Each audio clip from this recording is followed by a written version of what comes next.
নমস্কার বন্ধুরা, মীরার রান্নাঘরে আপনাদের সবাইকে স্বাগত। আজ বাড়ির গাছের লাউ দিয়ে বানিয়ে নেব দারুণ একটা রেসিপি, যেটা গরম গরম ভাতের সাথে দারুণ লাগে। চলুন তাহলে পুরো রেসিপিটি দেখার জন্য অনুরোধ রইল।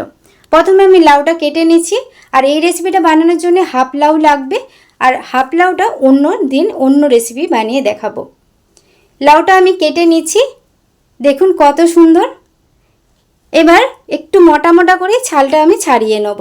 পুরো রেসিপিটি আপনারা দেখতে থাকুন। রেসিপিটা বানানো যেমন সহজ আর গরম ভাতে দারুণ লাগে। আর একটু মোটা মোটা করে আমি ছালটা কাটছি। আর এই ছাল দিয়ে আরেকটা রেসিপি বানিয়ে দিয়ে দেখাবো, সেটা শর্ট ভিডিওতে আপনারা দেখতেই পাবেন। পোস্ত দিয়ে ভাজা করলে এটা খেতে দারুণ লাগে।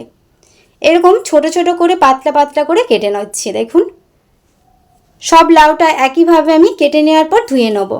গ্যাসের মধ্যে কড়াই বসিয়েছি, জলটা যখন ফুটে আসবে এর মধ্যে দিয়ে দেবো ধুয়ে নেওয়া 100 গ্রাম মসুর ডাল, দিয়ে ভালো করে একটু মিশিয়ে নিচ্ছি। আর এটা আমি ফুটিয়ে ডালটা আমি সেদ্ধ করে নেব। গ্যাসের ফ্লেমটা মিডিয়াম করে ডালটা আমি সেদ্ধ করে নিচ্ছি। দেখুন ডালটা এখানে সেদ্ধ হয়ে গেছে। এবার এখানে একটা ডাল কাটা দিয়ে এইভাবে একটু ম্যাশ করে নিচ্ছি। দেখুন এখানে ডালটা আমি ভালো করে ম্যাশ করে নিয়েছি। এবার এর মধ্যে দিয়ে দেবো 1 থেকে 1.5 বাটি গরম জল। অবশ্যই আপনারা গরম জলটা ব্যবহার করবেন। তারপর ভালো করে মিশিয়ে নিয়ে এটা এবার আবারও একটু ফুটিয়ে নিচ্ছি।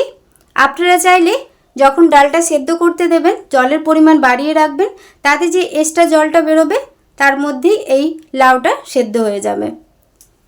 লাউটাকে দিয়ে সব লাউটা একসাথেই দিয়ে দিচ্ছি। এবার এর মধ্যে দিয়ে দেবো হলুদ গুঁড়ো আর লবণ, দিয়ে আবারও ভালো করে মিশিয়ে নিচ্ছি।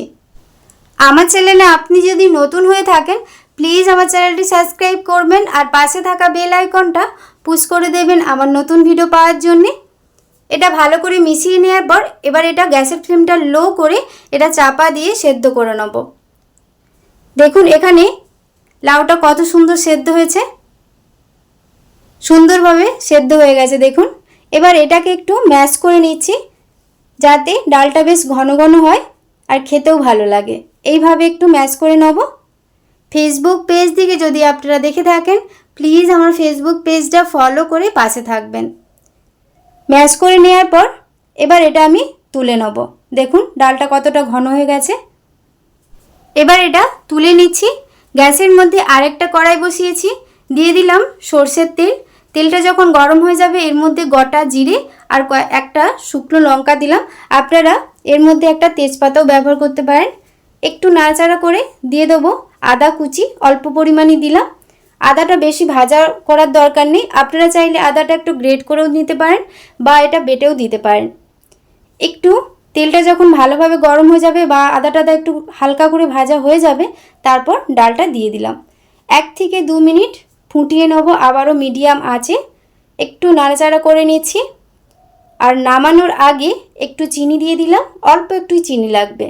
আর দিয়ে দিলাম ভাজা জিরের গুঁড়ো, এটা আপনারা অবশ্যই দেবেন। আর চিনিটা দিলে ডালটার স্বাদটা কিন্তু আরও ভালো আছে।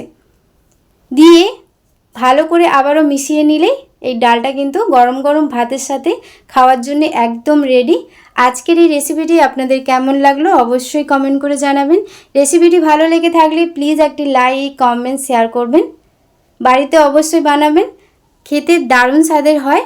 চলুন তাহলে আজকের মতো রেসিপিটি এ পর্যন্তই। সবাই খুব ভালো থাকবেন, সুস্থ থাকবেন। ধন্যবাদ।